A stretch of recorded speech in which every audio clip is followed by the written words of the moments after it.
Buenos días todavía. Estamos entonces nosotros estudiando el requisito del precio en el contrato de compraventa.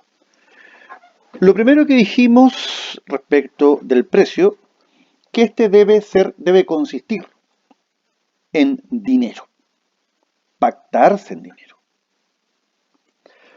Pero además el precio debe ser real y debe ser serio y debe estar determinado. Por lo tanto, el primer requisito del precio, evidentemente, es que consiste en dinero.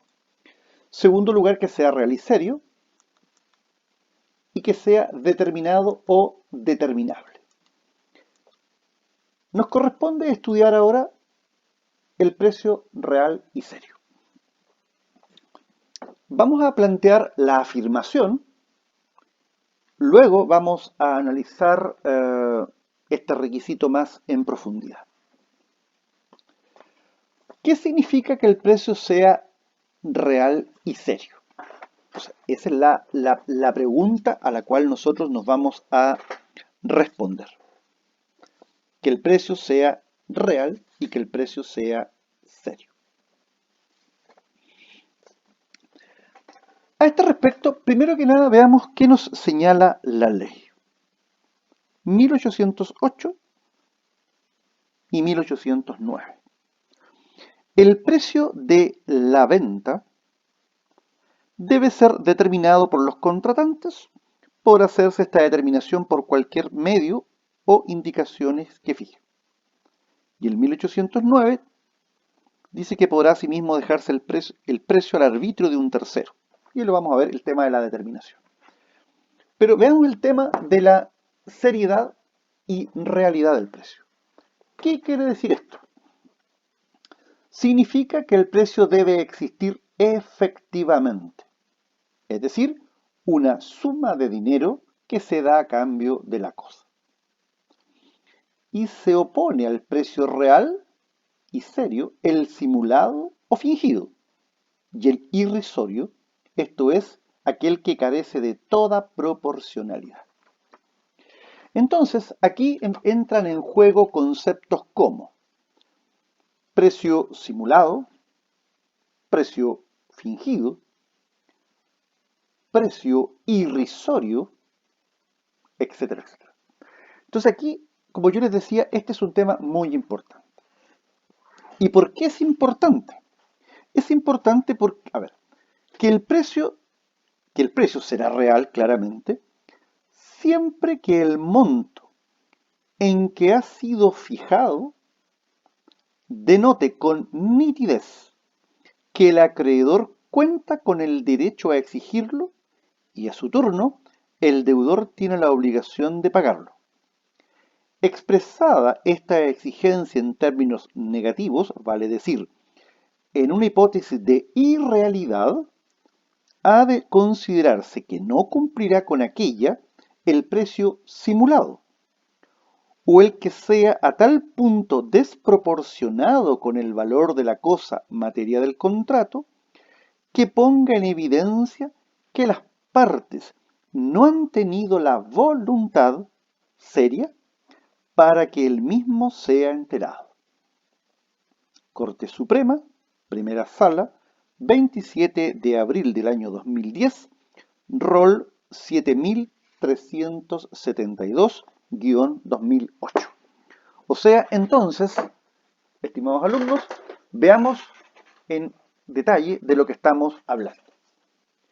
Que el precio sea real y serio significa entonces que debe existir una cantidad que se paga como precio. Si el precio no es real y serio, no hay precio. Y por lo tanto, estamos frente a una inexistencia jurídica o una nulidad absoluta. Acuérdense que el acto jurídico o no produce efecto alguno o bien generan un contrato diferente. Si le falta el precio, podríamos estar en presencia de un contrato de donación. ¿Cuándo el precio no es real ni es serio? Primero, ya lo dijimos, cuando es simulado, cuando es ficticio y cuando es irrisorio. Ahora, que el precio sea real y serio en relación a la voluntad de las partes significa que debe existir una real o verdadera intención de pagar por parte del comprador y una verdadera intención por parte del vendedor de exigir ese precio. Además, la realidad supone que ha de haber alguna equivalencia o proporción entre lo que se está vendiendo y lo que se está pagando. Recordemos que el contrato de compra-venta es generalmente conmutativo. Ahora, precio no real ni serio es el precio simulado, es el precio ficticio y es el precio irrisorio. ¿Cuándo nosotros decimos que el precio es irrisorio? Aquel precio evidentemente que obviamente no es serio, pero es de tal magnitud inferior al valor de la cosa vendida que claramente está denotando que no hay precio. Veamos esto a partir del ejemplo que está en las láminas. Por ejemplo, cuestión previa. A ver, ¿hay fijación de precios en nuestro país? No. ¿Cuál es la regla que marca la fijación del precio? La ley de la oferta y la demanda, el libre mercado. Por lo tanto, lo que el mercado dice que vale un producto es lo que de alguna manera debe pagarse por este. Esto sin perjuicio claramente de las negociaciones que las contratantes pueden hacer en términos de que se puede pagar un poco más o se puede pagar un poco menos. Pero partamos de la premisa de que el justo precio es el equivalente de mercado al valor de una cosa. Por ejemplo, claramente, los valores que tenían los bienes raíces cercanos a la Plaza Italia o Plaza Baquedano en Santiago son completamente diferentes a lo que esas cosas valían. Por ejemplo, el año 2019 al precio que tienen hoy día, post octubre de 2019. Claramente, los precios han bajado. Es decir, el mercado hoy día castiga el valor de esos precios, producto de la inseguridad que significa vivir en un lugar donde es frecuente encontrarnos con marchas que terminen con episodios de violencia. Claramente, los precios de los bienes hoy en día son completamente diferentes a los que existían en enero o febrero, producto de la pandemia. Hoy claramente uno puede encontrar a muchas personas desprendiéndose de sus bienes a valores distintos de aquellos que tenían los bienes anteriormente. Es decir, el mercado ha hecho un ajuste, una contracción. Por eso es que se sostiene que hoy día quienes tienen liquidez pueden o van a poder hacer una ganancia cuando las cosas retomen ciertos niveles de normalidad. Veamos. Se vende un departamento que está valorizado por el mercado en 100 millones y se paga por ese departamento 100 millones. Ese precio, no hay ninguna duda, que cumple con el requisito de, primero que nada, estar determinado en dinero y además se trata de un precio real y serio. O sea, es real y es serio. O sea, podemos decir, es un justo precio. En cambio, si ese mismo departamento que conforme al mercado vale 100 y se vende en 40, claramente ese precio es vil. O sea, aquí no se puede demandar la nulidad absoluta o inexistencia por falta del precio, porque precio hay.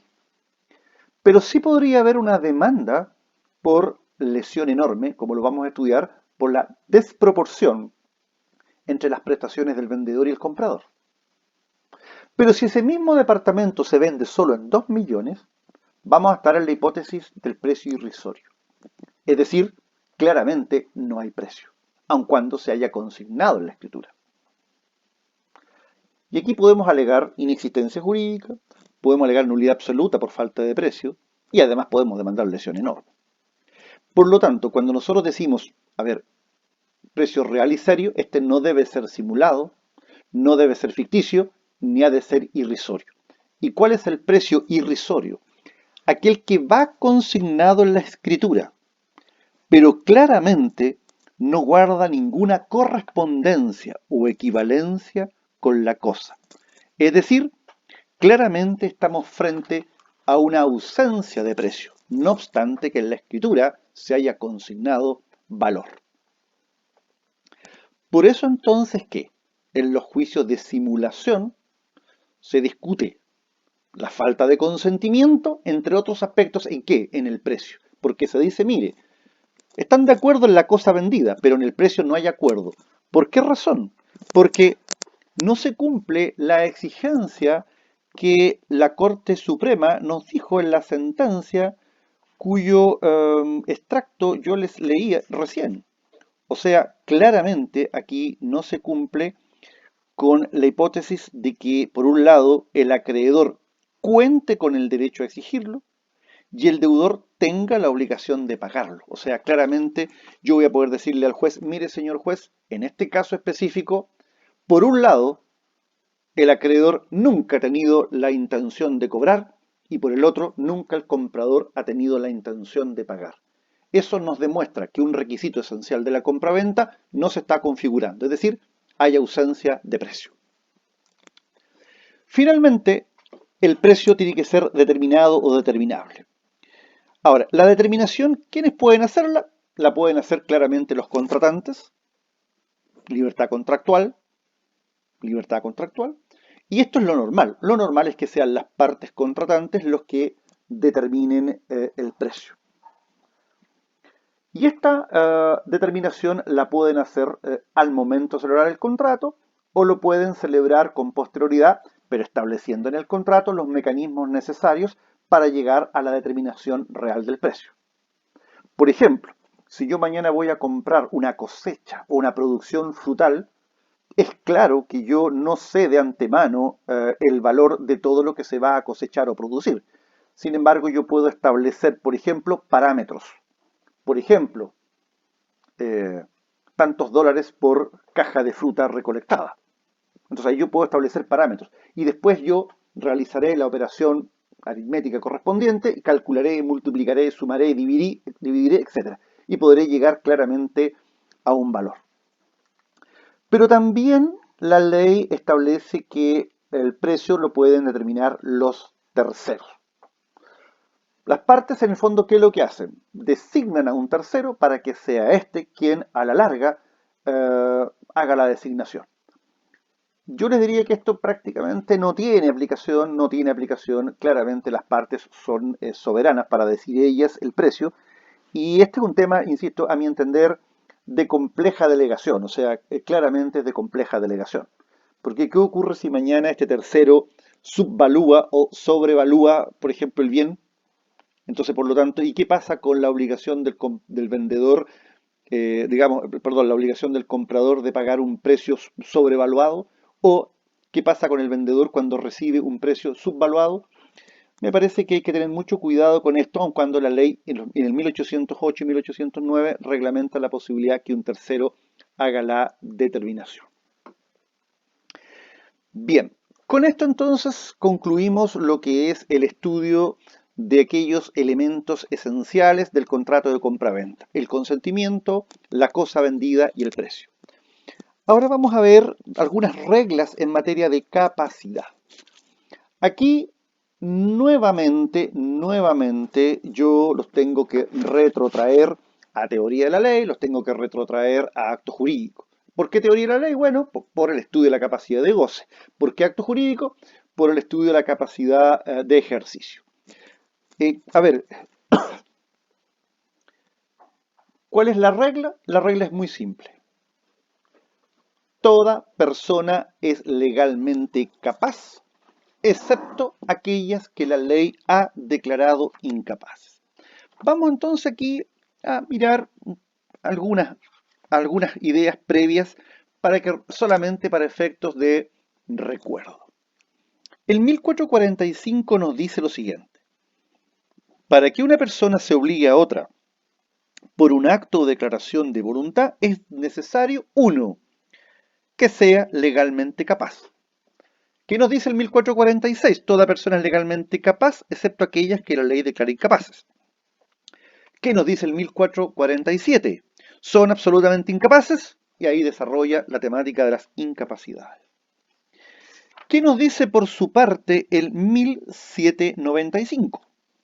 Son hábiles para el contrato de venta todas las personas que la ley no declara inhábiles para celebrarlo o para celebrar todo contrato. O sea, claramente, en materia de compraventa, rige el principio general de que toda persona es legalmente capaz, excepto aquellas que la ley ha declarado incapaces. Por lo tanto, el estudio que vamos a hacer no es de la capacidad, sino que el estudio que vamos a hacer es de la incapacidad, quienes no pueden celebrar el contrato de compraventa. Y aquí vamos a estudiar las incapacidades para comprar y vender, las incapacidades para vender y las incapacidades para comprar. Bien. Primero, incapacidades para comprar y vender. 1796. Es nulo el contrato de compraventa entre cónyuges no separados judicialmente y entre el padre o hijo, y entre el padre o madre, perdón, y el hijo sujeto a patria potestad. Primero, compraventa entre cónyuges. Cualquiera sea el régimen matrimonial en el cual las personas estén casadas, no pueden celebrar entre sí contratos de compraventa. Sociedad conyugal, separación de bienes o participación en los gananciales. No pueden, salvo que estén separados judicialmente. Esta separación judicial es una separación judicial de la ley de matrimonio civil y la vamos a estudiar el próximo semestre en el estudio del derecho de familia. ¿Por qué la ley prohíbe la compraventa entre cónyuges? Evidentemente, porque es perfectamente posible que a través del contrato de compraventa podamos simular, por un lado, las donaciones irrevocables que están prohibidas entre los cónyuges por ley y porque además a través de ellos pueden terminar lesionando, perjudicando los derechos de los terceros. O sea, el marido o la mujer en situación de falencia económica le traspasa todos sus bienes al otro cónyuge y evita con ello el ejercicio por parte de los acreedores del derecho de prenda general. Y segundo, tenemos la compraventa del padre o madre y el hijo sujeto a patria potestad. Aquí estamos refiriéndonos al hijo menor de los 17 años. A ver, esta regla o esta norma solo se aplica respecto de aquel padre o madre que tenga la patria potestad. Por lo tanto, si alguno de los padres no la detenta, él sí puede celebrar contratos con el hijo. Ahora, también se pueden celebrar contratos entre padre y un hijo, entre comillas, menor de 18 años, sujeto a patria potestad, con respecto a aquellos bienes que forman parte de su peculio profesional o industrial. Bueno, es aquello que en este caso el adolescente genera, por ejemplo, si es cantante, si es actor, si es deportista, por ejemplo, y genera recursos y hay bienes de por medio. Bueno, respecto de ellos, evidentemente que sí se puede llevar adelante un contrato de compra-venta. ¿Cuál es el fundamento y el por qué existe esta prohibición de celebrar contratos de compraventa con los hijos sometidos a patria potestad? Evidentemente, la posibilidad de que el padre o la madre se aproveche de esta falta de experiencia de este hijo menor de 18 años para, en definitiva, defraudarlo. A ver, los que conocen de farándula pueden saber, o sea, a ver, Luis Miguel, o sea, acuérdense que Luis Miguel se dice que de alguna manera habría sido estafado por su padre, etcétera, etcétera, en los inicios de su carrera. Entonces, por lo tanto, indudablemente que es perfectamente posible que un padre inescrupuloso, ambicioso, pudiese perjudicar a través de este tipo de contratos el patrimonio de su hijo. ¿Qué ocurre si se transgrede esta prohibición? Claramente estamos frente a un contrato prohibido por las leyes que adolece de nulidad absoluta. Dos, las incapacidades para vender. Incapacidades ahora para vender. Esto está asociado principalmente... a ver, veamos la norma y ahí vamos a dar una pequeña explicación. 1797. Se prohíbe a los administradores de establecimientos públicos vender parte alguna de los bienes que administra y cuya enajenación no está comprendida en sus facultades administrativas ordinarias, salvo el caso de expresa autorización de la autoridad competente. O sea, aquí estamos en derecho administrativo, derecho público, funcionario público. O sea, a ver, mañana el jefe de un servicio, vialidad, servio, por ejemplo, tiene la prohibición de vender algún bien de aquellos que administra en su calidad de jefe de servicio. Salvo que obviamente él tenga las facultades y estén comprendidas dentro del ordenamiento jurídico lo anterior. Recordemos aquí la norma de la Constitución Política del numeral 7. Ninguna persona, ninguna magistratura podrá extender la órbita de su acción más allá de lo que exige, digamos, de lo que impone la Constitución y las leyes. Y nadie puede atribuirse más facultades o derechos que los que expresamente la Constitución nos ha establecido. O sea, esto es, de alguna manera, una infracción al principio de legalidad de la gestión pública. Ahora, podrá vender en la medida que digamos, que él cuente con las facultades o que por su parte se le hayan conferido las autorizaciones respectivas y del caso. Y por último están las incapacidades para comprar. A ver, estas están en el 1798, también asociadas a los funcionarios públicos. El empleado público se le prohíbe comprar los bienes públicos o particulares que se vendan por su ministerio, y los jueces, abogados, procuradores o escribanos los bienes en cuyo litigio han intervenido y que se vendan a consecuencia del litigio, aunque la venta se haga en pública subasta. O sea, a ver, no puede ir un funcionario público a comprar un bien que se va a vender y de alguna manera en ejercicio de su función como funcionario público. Y lo mismo, no puede ir un abogado a un juicio al remate en juicio ejecutivo y adjudicarse la propiedad que está saliendo a remate si él es el abogado que representa la parte ejecutante. Y lo mismo corre para los abogados, perdón, para los jueces, para los escribanos y para los procuradores. Ahora, cuidado, cuidado con esto, porque esta prohibición para comprar que atañe a los abogados, jueces, escribanos y procuradores, hoy en día, conforme a los parámetros de probidad que está en la Constitución Política de la República y en leyes especiales, hoy esto se extiende también a los relacionados. Cuidado, a los relacionados. O sea, no puede ir al juicio ejecutivo, a la subasta del bien, por ejemplo, un hermano del abogado de la parte ejecutante, la pareja o cónyuge del abogado de la parte ejecutante, la cónyuge o pareja del juez, la cónyuge, pareja o hijos del notario, etcétera, etcétera. Y esto es muy complejo. Hoy los estándares de probidad han de ser exigibles con altísimos niveles.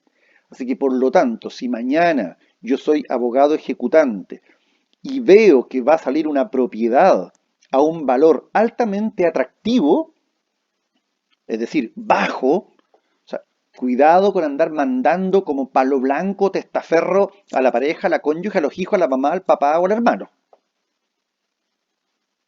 Se van a ganar una demanda por responsabilidad civil contractual, sin perjuicio del desprestigio que eso puede significar para ese profesional. Tampoco pueden comprar en el caso de las tutores y curadores. ¿Qué nos dice la ley? No es lícito a los tutores y curadores comprar parte alguna de los bienes de sus pupilos, sino con arreglo a lo prevenido en el título de la administración de los tutores y curadores. O sea, tampoco puede el tutor o curador comprarle los bienes al pupilo. Evidentemente que esto está en consonancia con lo que dijimos hace un rato. O sea, la posibilidad de defraudar al pupilo, en este caso, al pupilo. También hay reglas en materia de también hay materias en materia de leyes concursales. O sea, antes los síndicos, hoy día los liquidadores tampoco pueden participar en la adquisición de bienes del fallido, en este caso, de la persona sometida al proceso de liquidación concursal. Bien. Ahora vamos a dejar enunciado para la próxima sesión. Yo les diría también otra de quizás la parte más importante que tiene el contrato de compraventa, que es sus efectos.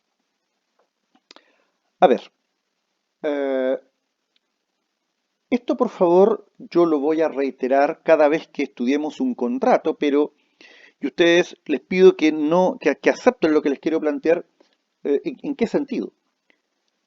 Lo voy a decir siempre. Por lo tanto, no es que sea una repetición, sino que esto es importante que esté internalizado por el alumno futuro profesional. Cuando hablamos de efectos de un contrato, estamos diciendo cuáles son los derechos y cuáles son las obligaciones que emanan de ese contrato. En materia de compraventa, nosotros vamos a ver que a partir de la definición legal, vamos a poder visualizar que hay obligaciones que son principales o esenciales. Y ahí está la obligación del vendedor de dar una cosa y la obligación del comprador de pagarla en dinero. Entonces, ¿cuáles son las obligaciones esenciales del vendedor? Entregar la cosa vendida y sanear la cosa vendida. ¿Cuáles son las obligaciones esenciales del vendedor? Repito, entregar la cosa vendida y sanear la cosa vendida. Estas dos veces. Voy a modificar eso porque debo poner las obligaciones del comprador. A ver, estoy en la lámina 185 que constituye una especie de resumen anticipado de las obligaciones de las partes del contrato de compraventa. ¿Cuáles son las obligaciones aquí? Primero, del vendedor. Respecto al vendedor es posible visualizar tres grupos de obligaciones. Y con relación al comprador, también es posible visualizar tres grupos de obligaciones. Primero, vendedor. Obligación esencial. La ley dice dar entregar. Nosotros vamos a decir dar la cosa. Segunda obligación, de saneamiento. Saneamiento de la evicción y saneamiento de los vicios redivitorios. Ambas no esenciales, sino que de la naturaleza. Y tres, las obligaciones accidentales que pudieron haber fijado las partes en ejercicio de la autonomía de la voluntad y libertad contractual. Obligaciones del comprador, esencial, recibir la cosa comprada, esencial, pagar el precio. Y también, en tercer lugar, las obligaciones accidentales que pudieron haberse fijado. Y cuando me refiero a obligaciones accidentales, estoy refiriéndome, por ejemplo, a plazos, condiciones, modos que se pudieron haber incorporado al contrato o algún otro aspecto asociado a la libertad contractual. Estamos casi en los 30 minutos y vamos a dejar para la última sesión del día de hoy, 23 de agosto, el estudio de la obligación esencial del vendedor de dar la cosa vendida. Muchas gracias.